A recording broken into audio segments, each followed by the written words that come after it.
Hey there, listeners. This episode was recorded before the COVID-19 pandemic. If you're stuck at home, as we now are, we're glad we can keep you company. Stay safe. Why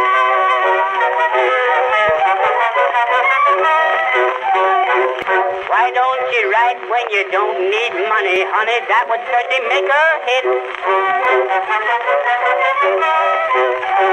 Welcome to Word Docs. I'm Sean. I'm here with Alex and Amy. We're here to talk to you about all things writing, the harsh truths of writing that we don't often get to talk about in the classroom because we are all professional writers and we also teach writing. So how are you guys? Are you refreshed and ready? Heavily caffeinated this morning, so that's... We've all just finished marking. So we all work at Flinders University. Marking deadline was 2 days ago. The official deadline was 2 days ago. I finished yesterday. And I'm very, very tired today. I still have first years that I'm chasing up, but yes, it did officially finish. And we're in that kind of post-marking madness, I think. Yeah.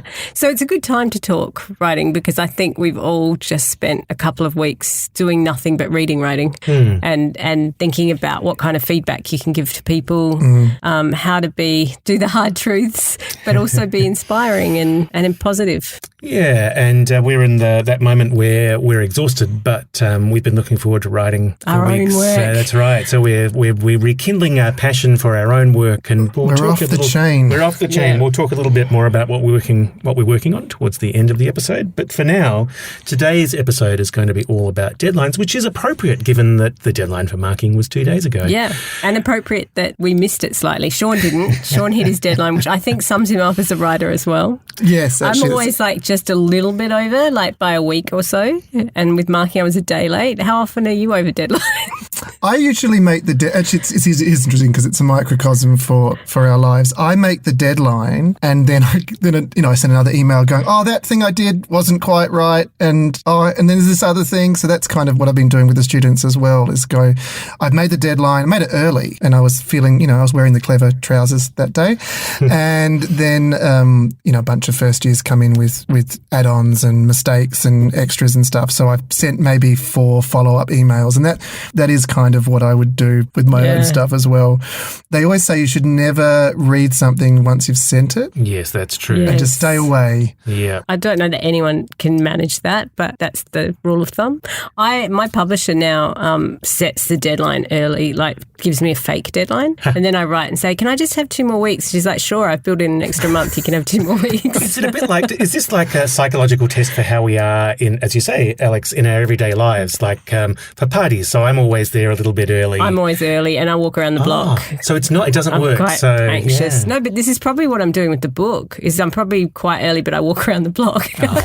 Yeah, right. Yes. I went to an interview with the ABC once, and I did that. I got there early and walked around the block and then lost sight of where it was. No.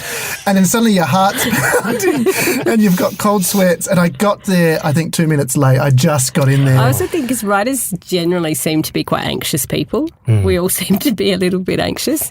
So I think the way we react to deadlines is interesting. I watch my students do it. You can pick the perfectionists, and perfectionists have a couple of different ways of responding. They're either avoidant or they're hyper-vigilant. So you're either getting 600 emails asking all these questions, and then they're in early, or they're really, really late. I've had a few first years who are perfectionists, who are HD students, and are so late they're barely passing. So are you guys perfectionists? I like to get things in on time, particularly if it's like a submission draft, because there'll be chances to fix it later. And I don't think you can make anything really perfect without some time spent not looking at it, as you say, Amy, to look at it with clear eyes. But sometimes I just know that it's as good as I can make it and I want to submit it. And sometimes that's 3 months early. Yeah. And I've learned that editors won't look at it until it's due because they're really busy and they've got mountains of projects lined up. And so what's your usual deadline? How much time do you normally have? So when you say you've finished early, how much time would you normally have to write a book? I've had varying deadlines. Sometimes it's 4 weeks if I'm working for Star Wars novels. Sometimes it might be a year. They're huge. 90,000 words. One of them was 130,000 words. Wow. In 4 weeks? That was 6 weeks, that one. 6 weeks, 6 weeks. The luxury of 6 weeks. Oh, I know. It was Kicking back with that one. Right. It was only 3,500 words a day. Did you sleep? I slept, yeah. I think it's important to have some kind of healthy balance if you can. Have you always managed healthy balance, or was that something you learned by doing mad deadlines? Yeah, I've learned the importance of by pushing myself too hard. So what does pushing yourself too hard look like? Well, there was you guys know this story, but they don't. Lovely listeners don't know this one. So I promise never to tell it again on this podcast. But I was contracted to write a series of 3 science fiction novels once, and then I got an Australia Council grant to write 3 fantasy novels. So that was 6 books over 3 years, and I thought, it's a book every 6 months. That's okay. But they're big books too. They're not little books. That's right. And then my agent rang up from New York and said, you know how you wanted to write Star Wars novels? I've got you a contract to write 3. And he said, I said, when would they be due? And he said, fine, plenty of time over the next 3 years. And I said, well, it's not 3 years, it's only 2.5 years, and that makes 9 books in 2.5 years. I don't know. Did it. Well, I said, I don't know if I can do it. And the agent's thinking, please do it, because that would be fantastic. Of course. And he said, do you know if you can't do it? And I said, no. And There's he no said, can't. well, let's just sign the contracts and see what happens if things fall over. So that meant a book every 3 months. Wow. What about eating and just functioning? Because shopping and cleaning the bathroom and... Yeah, I was managing that. So my schedule was that I would write in the morning. So I'd get it was 1,500 words a day, which is, that's you guys know, doable. that's not okay. very much. That's I just had to do it every day for 2.5 years. Yeah. And that's a grind though, isn't it? It's like after you've been doing it for a few months, you start to feel the grind. Well, the grind kicked in when the first round of books came out because then I was in the morning, I was writing new material for the next round, and in the afternoon I was editing previous rounds, and then I was also having to promote the books, and 2 of them I did every single Writers' Festival in Australia in the last year. So that was really my last exhausted. year. At one point I was writing a first draft, doing structural edits on a second book, doing copy edits on a third book. Wow. And then when the third book came out, it would be like writing the next draft of the next book, doing copy edits and doing blog tours and all that stuff. And it just, every day was insane, just crazy.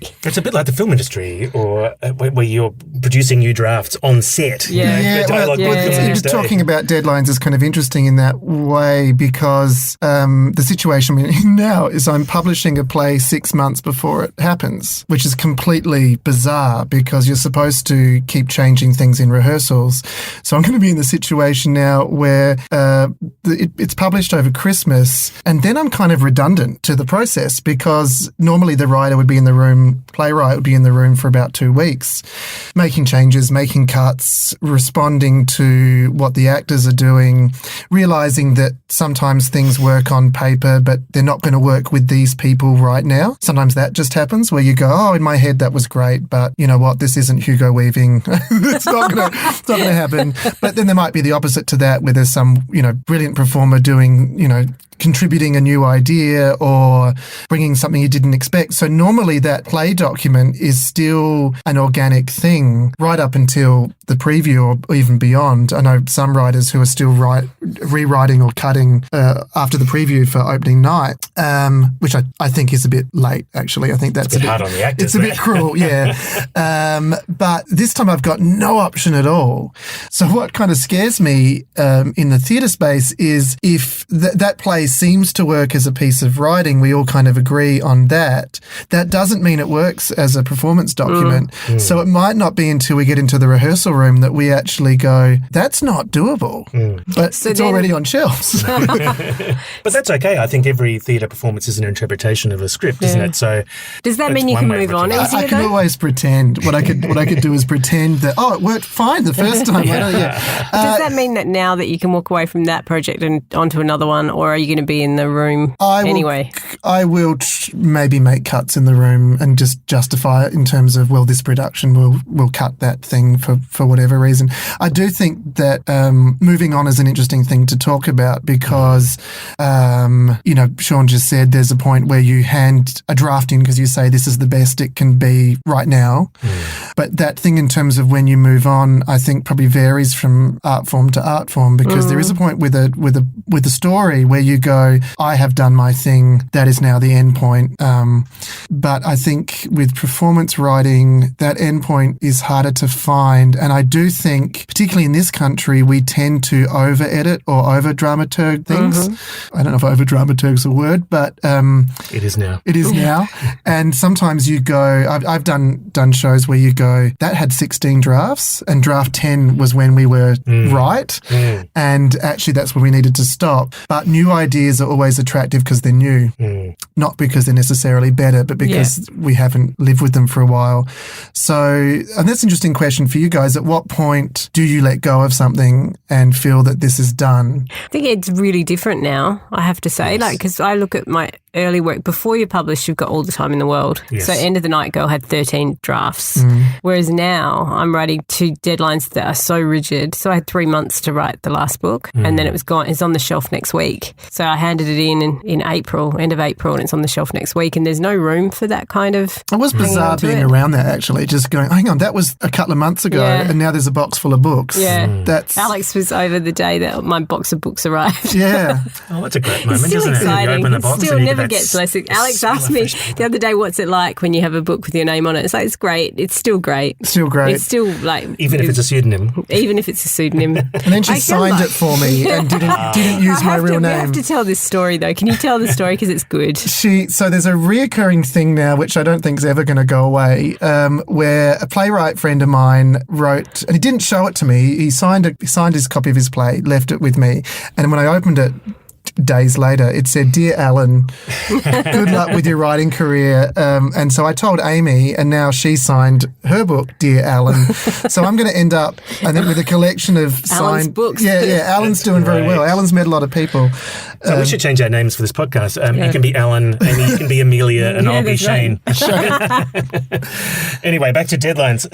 So a 3-month deadline, knowing that it's happening. I sold it. The last 2 books I sold just on like a 1-paragraph synopsis. So I didn't really, I had more of the plot of the book before last, but this one I really had no idea where it was going to go, what was going to happen. And I had 3 months, and while teaching full time, and semester 1's my really heavy teaching load too. So it was just mad. But like you said, I still slept and ate, and you just find the time. You have to. I think all 3 of us are old enough now to realise that, when I started out writing, I would start writing something and I wouldn't go to bed until I'd finished it. So I know that meant smoking like, 2 packs of cigarettes and living off whatever was in the cupboard, no matter how many moths were in it. You know, but you don't have responsibilities in the same way often when you're young, and you can just kind of ignore life. And you're also better at bouncing back. Yes. You know, the next day you're back again. The coffee's on. I will confess, my kids will tell you, there is a point, like in the last week of marking or in the last couple of weeks of deadline, where I'm really, because I'm slow at the beginning. It takes me forever to set up the first third of the book. Like that bit takes most of the 3 months.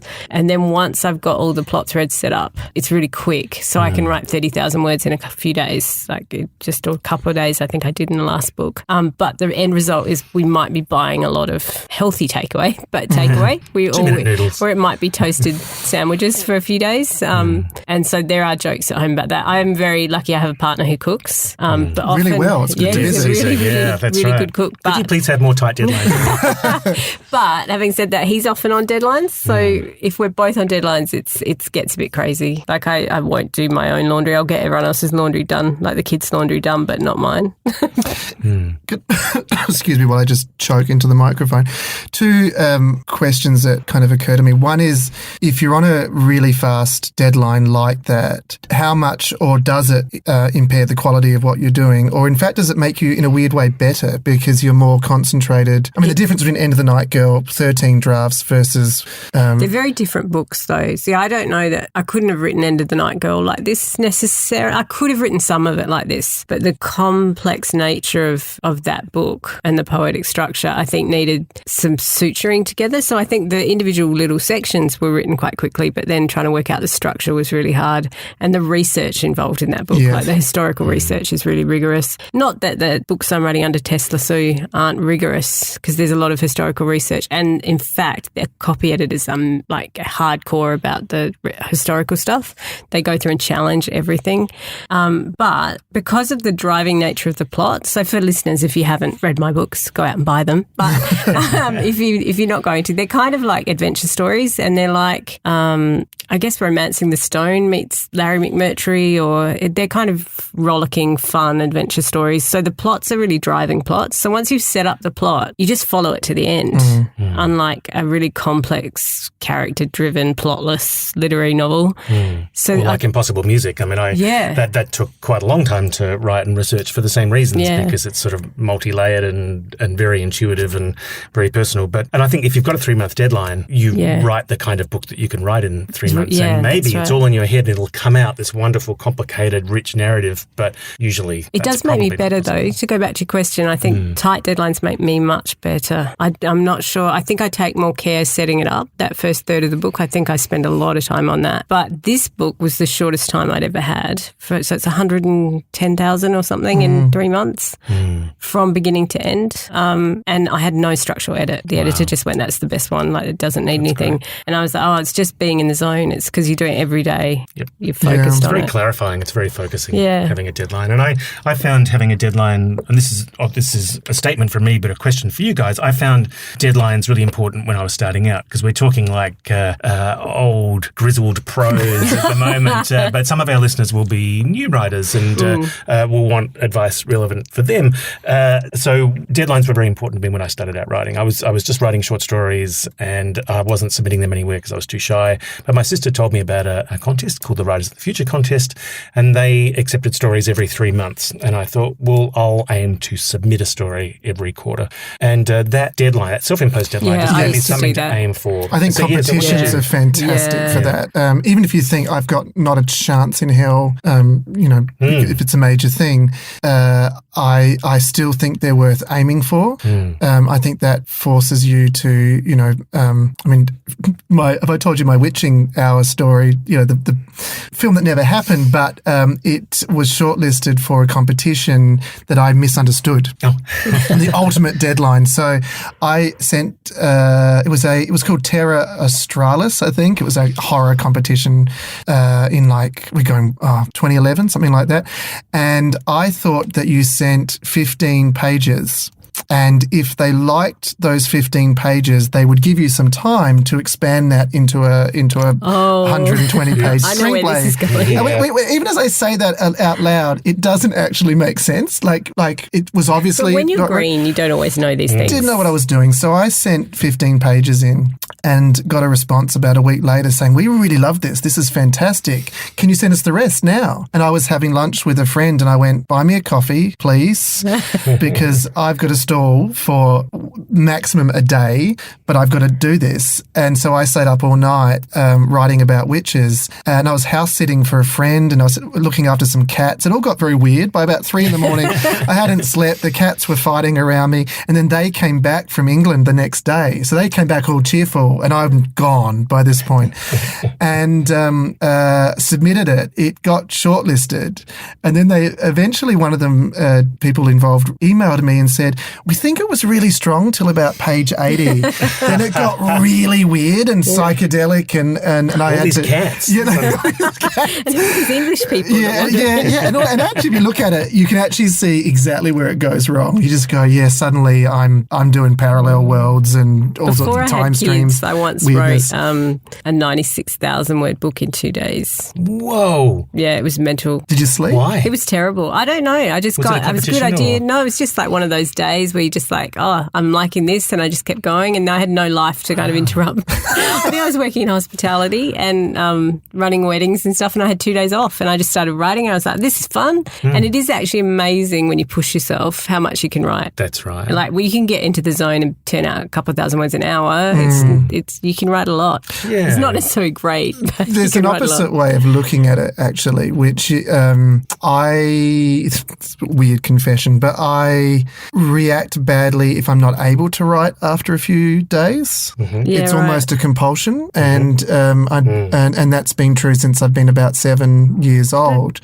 And so I don't know who said it, but that the curse of a writer is too many ideas. Like hell for a writer is too many absolutely. ideas. So I'm But is that always true when you surprised start when out? Because when you were about to say that the question all of us would get asked the most is, where do you get your ideas from? Yeah, and I just don't understand the question. But when you first start out, I think that's more of a thing. And as you go along, you get more and more and more and more and more. And I think it's more a question of focus when you first start out. That they don't, because the idea thing is partly tied to the genres you write and partly tied to the kind of writing that you do. And I think when a lot of people start out, they've written everything. Like in school, they're writing poetry, they might be writing plays, they might be writing stories, they might be writing TV series. Like our students come in, they write everything mostly. Right. And I think until you can kind of focus on what you do, the ideas are a little bit more amorphous maybe. Or the possibilities are overwhelming, so you don't know where to put your energy.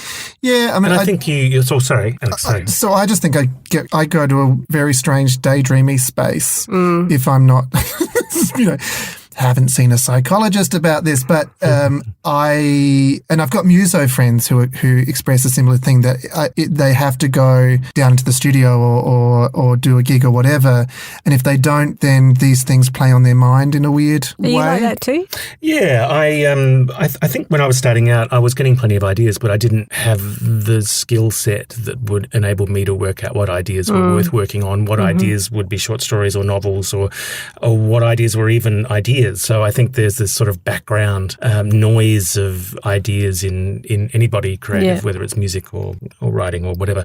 So it is like a muscle, but I think it's not an ideas muscle. I think it's the muscle that... The skills muscles. The skills muscle and the recognition. It's like we're training an AI in our brains, our brains are, of course, like AIs, to recognize an idea and to understand how we can apply it. So, and part of one way to exercise that muscle is to start writing things down, and then workable ideas start to leap out of the general stream of consciousness that is everyday thought.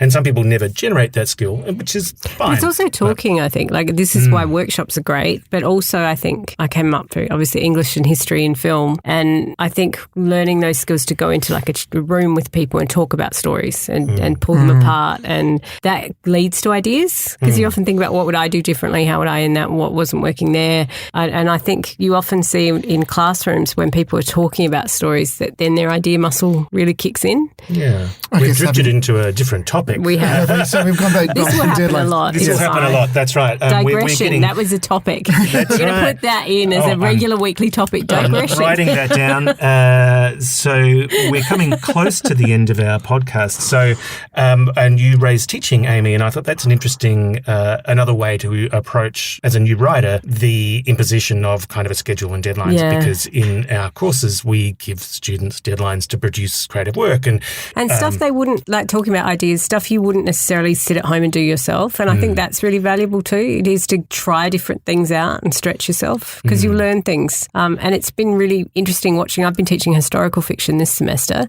People who would never write historical fiction have turned in the most amazing stories. Right.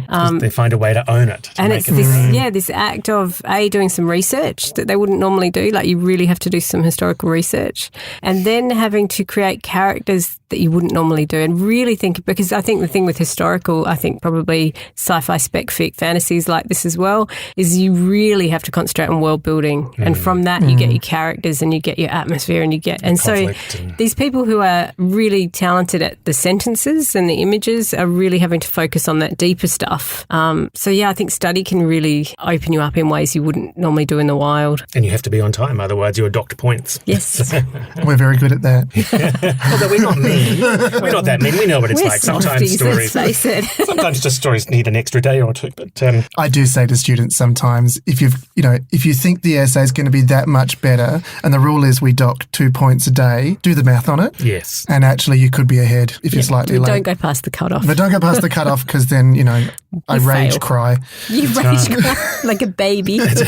So in summary, I mean, I have this theory that every piece of advice about writing can be expressed as the exact opposite and be equally true. So, to sort of summarize what we've been talking about, I kind of want to say to new writers and to older writers who are in a position where they can have the freedom to take as long as they want, enjoy that freedom while you've got it. Absolutely. But at the same time, having deadlines kind of can help you write something better or more focused, and it can be really useful. Yeah. Absolutely. Yeah, I think so. And that gets me back to my mantra always, which is that just don't fear the failure. Yeah. Like, if you miss your deadline, it'll be okay. That's right. And all publishers, because writers are often really hopeless at remembering their deadlines, they always factor in some deadlines. And also novels and plays are the same, films are the same. They're big, complicated structures. And so if you don't meet your deadline, it's sometimes because the structure's not sturdy and you have to make it sturdy. And it's better to run late and produce a good book than to deliver or publish a bad book on time. It's a good way to end, I think. That's a good end line. Well, we haven't quite ended yet. Oh, sorry. Sorry. Sorry. Alex is just wrapping it up. Ready for another coffee. So we forgot the very important part, Alex. So we'll throw to you This two. is what he's avoiding. What are this you bit. working on now? Now that marking's finished, what are you working on for the next week? He's going to rage cry. Alex is going to rage cry. I'm very much aware Drinking. of how many times I've used the word weird today. So it's like the drinking game for this podcast is every time Alex says weird, take a shot.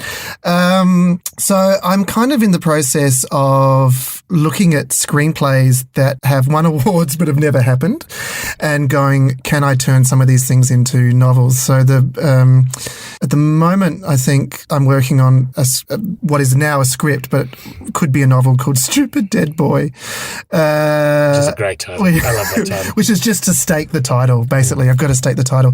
And I guess that process of trying to work across mediums, actually, and can you do this, and how does a story differ, and how do you get into the skin of a character at a deeper level, and then also in terms of structure, just briefly, how different that is and how, in fact, twists and turns and revelations happen at different times. So there's actually a major twist in the screenplay that happens at the very, very end, which is now happening about chapter 4 of the novel. Wow. Because once you're in that character's head, you have to know that about them. You can't keep some things as a surprise. So when's the deadline? What are you going to finish it? A self-imposed deadline.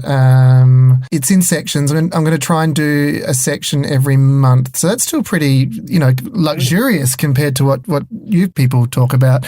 And then see what sticks at the end of that, I think. And then by then the play will be happening. And Great. And you won't have to sit quietly with no writing, which you don't like to do. I do not like to do. We'll check in Yeah. on See your if you've progress met next that deadline. podcast. Amy, what are your deadlines? Well, I've got a book out next week. So it's called Bound for Glory, and it's actually wrapping up Isn't that a song? Sorry, every time you say it, I get the song stuck in my head. It totally is. So it's wrapping up a research project I've been working on for a few years since my last study leave in 2016. I set up a love and romance project that had these outcomes. So they're 4 kind of historical fiction, commercial fiction romance books. And now I've got 2 articles. And also I'm wrapping up a research project on race and commercial fiction in Australian commercial fiction.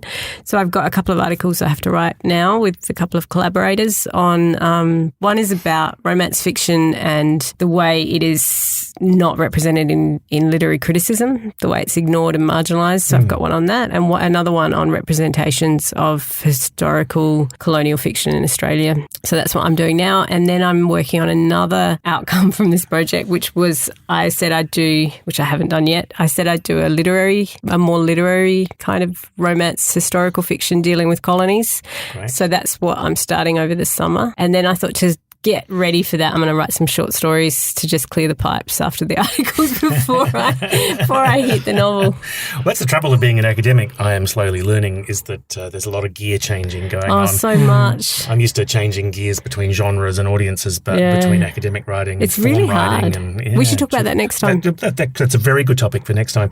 Having said earlier that publishers always lead in a little bit of leeway for deadlines, I've actually got to do some copy edits over the weekend, and the book's coming out so soon. When? Well, it's May next year, but it's a traditional publisher. It's out on Unwin. That's pretty quick. It's really, really fast. So every stage they've been saying, I knew going into it this would be the case. It's so I'm not intense, though, complaining. those turnarounds. Oh, yeah, they say we need this in 2 weeks and there's no wriggle room. So Yeah. do you think you can do it? And at every stage I've had to say yes and then deliver. So I've got till Monday to do the final. Oh, good luck. Thanks. And then work out what to do next. Yeah. Which maybe Enjoy I'll know. Christmas. That's what we're going to do, right? We're going to enjoy the holiday. Well, no, I don't like Christmas. I'd rather stay at of home on course my you own don't. and He doesn't write. like summer either. Don't like summer. He doesn't, see, Australian but- Christmas is just not you, is it? No, but I'm not a big fan of the Christmas thing in general. Give me a New Year celebration. I I'd love be New all Year's. for New Year's it. is great. Yeah. Look, as long as You there's start. Moscato, Oh, these two drink I'm there. Moscato. As long as there's chocolate, I'm all right. Yeah. They're sweet tooths, both of them.